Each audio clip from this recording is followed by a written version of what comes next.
Well, it has been 25 years since best-selling author Brad Meltzer's first book was published, and although he makes the life of an author look easy, releasing one hit after the next, there has been plenty of rejection along the way. However, with nearly 40 books to his name, this man cannot be stopped and will not be stopped, and we don't want it. Please give it up for New York Times best-selling author, TV host, the greatest criminal mind of our time, and New York's very own Mr. Brad Meltzer!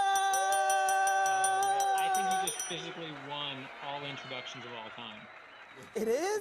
Coming from you? That means a lot, Brad. And I just said New York's very own, by the way, and you were telling me your New York connection to PIX, because we have done you wrong. You have not done me wrong. I am the kid in Brooklyn, New York, when I was growing up, who used to call into PIX every day when they would have, the missile command come down, and I'd be like, PIX, PIX, PIX, PIX, PIX, PIX, PIX, PIX, PIX, and I never won. And that's why when they said, can you do this interview? I'm like, I will be there no matter when, no matter what time.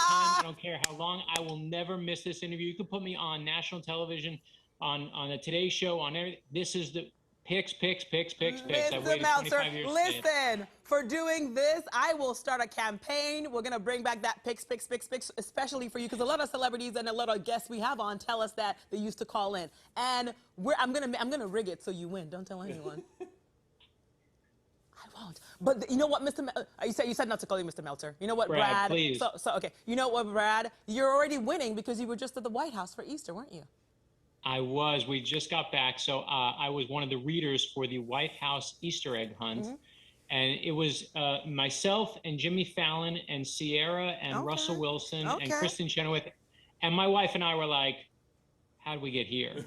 And the best of all, we were there with the characters from Sesame Street with Maria and Alan and Elmo. So we just had the day of our lives with the president and first lady. And it is not the normal day for an author, I'll tell you that. Well, you just say for an author, but let's just specify New York Times best-selling author. There's a difference. I'm sorry, I write stuff every day, but I am not on this level. And we're also celebrating your 25th anniversary as a published writer. Major deal. And then what do you do, Brad, to celebrate 25th anniversary?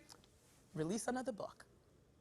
That's it, yeah. So I always start each of my thrillers with one of my great fears, and the lightning rod starts with, and this is one of my favorites, is a character hands over his car keys to a valet at a fancy restaurant. And the valet takes the car keys, but instead of parking the car, he hits the little GPS button on the steering wheel and says the magic words, go home. And now he's plotting a route to the guy's house.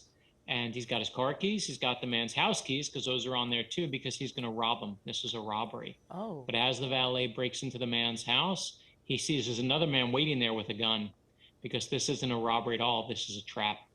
And when the body comes to our hero, he sees something hidden on the body no one is supposed to see. It leads to one of the government's most closely guarded secrets.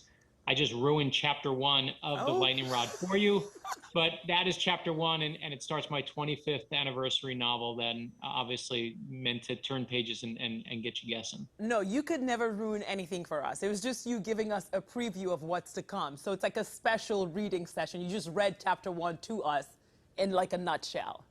That's right, that's right. All right, so we know Zig and Nola are back in the book, in The Lightning Rod, and I know that since you have kids, you also write books for kids, right? You also have you write books because I wanted to give my kids better heroes to look up to, and I wanted to give them heroes of kindness and compassion. So you see Walt Disney, Marie Curie, I am Billie Jean King. We did I am Amelia Earhart, and I am Abraham Lincoln, and I am Rosa Parks. And what I love is our kids are starving for heroes right now. We're all starving for heroes right now. So our 2 newest books are I Am Muhammad Ali and I Am Malala Yousafzai. And when you read I Am Muhammad Ali, it says on the back of every book is the moral lesson. They're not just history books, they're illustrated books by Chris Eliopoulos and I. And it says, I will always fight for what I believe. I want my daughter to have that lesson. I want my sons to have that lesson. That's what it says on the back of I Am Muhammad Ali. And on the back of I Am Abraham Lincoln, it says, I will speak my mind and speak for others. On the back of I Am Amelia Earhart, it says, I know no bounds. And all of our kids need these lessons. So I love that people use our books to build libraries of real heroes for their kids, their grandkids, their nieces, and their nephews. All right, so you're saying you want our kids to have heroes. Let me tell you, like, I'm looking at a hero right now. Like, I can't even explain, because you not only have the books for adults, you have the books for kids, you have a TV series for kids, you host 2 shows on the History Channel. Like, you've written comic books? Who are you? Where is your I know. cave? Trust me, listen, I do also write superheroes, but we all know the most important part of the story is not Superman. The most important part of the story is Clark Kent. And why? Because we're all Clark Kent. We all know what it's like to be boring and ordinary and wish we could do something beyond ourselves. And so whether you're reading our kids' books or whether you're reading The Lightning Rod and you're trying to guess the ending, every book has my core belief in it, which is I believe ordinary people change the world. And you'll see in this book how an ordinary person gets into a murder mystery and has to figure his way out. But it shows you the power that all of us have.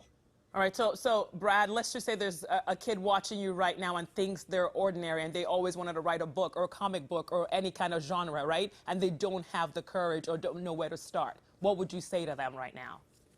Don't let anyone tell you no. I got 24 rejection letters on my first book. There were only 20 publishers at the time, and I got 24 rejection letters, which means some people told me, I know you can laugh, but it is true. And it is true, but I said, if they don't like that book, I'm gonna write another. And if they don't like that book, I'm gonna write another.